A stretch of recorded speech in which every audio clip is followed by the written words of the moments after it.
we're excited to get a video review up of the Combat Maxum. This is the 2016 Combat, their single-piece composite bat, which they've been known for ever since they made the B1 back in the day. This is an upgrade from the Portent G3, which was the 2015 version, and then the 2016 version, or the 2014 version, was just the Portent.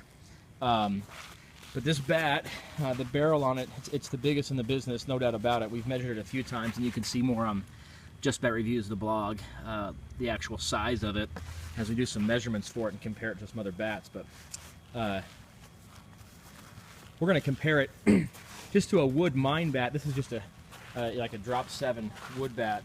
This will just give us a feel when we start looking at bat speed, or at least ball exit speed.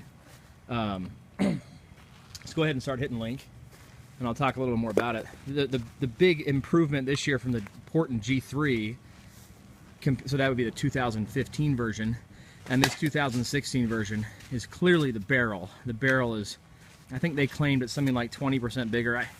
It's kind of hard to measure these things, but ultimately it's just bigger. Anybody who's picked one up, you'll notice it in a second. The barrel's, you know, it feels like it's 2/3 of the size of the bat. It's just gigantic. Real fun to hit. It's composite. This is the 2 5/8 31 drop 10. We'll get some ball exit speeds here in a second. But the other, it's not a difference, but it's just a feature that's always worth pointing out, is the lizard skin grip.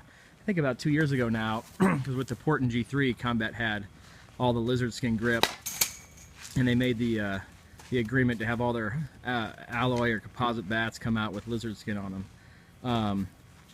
But this is one of Lincoln's favorite bats. Is that right, Link? Yeah. You use it often. We often claim this is a bat from the future, just to sort of be funny about it. But it really is a bat from the future. It's just, I mean, it's absolutely, the barrel is just, it's just everything. I mean, it's like all barrel, and then there's a little handle that sticks out of it. Pick up that mine bat really quick, just to give you a feel. Now, this is of course a wood bat. Put it on your shoulder next to the Combat bat.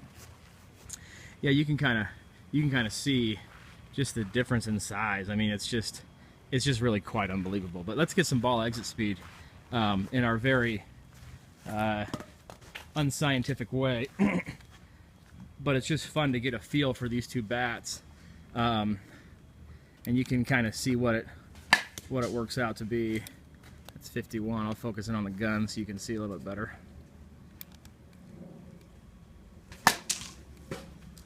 A couple more, Link.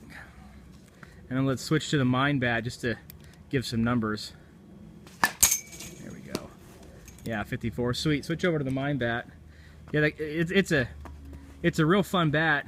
You know, the disadvantage being that it's single piece composite, so there's potential for some hand sting every now and again. But by way of barrel size, it comes in a great array of sizes as well. You know, so you got a drop 5, there's a drop 8, there's a drop 12. There's obviously the drop 10, there's a 2 3/4, there's a 2 5/8, there's a 2 1/4, there's a BB core version.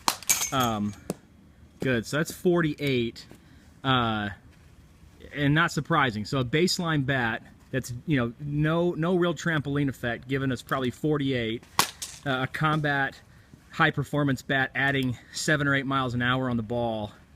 You know, in theory, again, at the perfect angle, that's about 35 or 40 feet difference. The other thing to mention is that that's 35 or 40 feet difference, but there's probably only 1 or 2 spots on this wood bat that actually work. Switch back to the Combat, Link.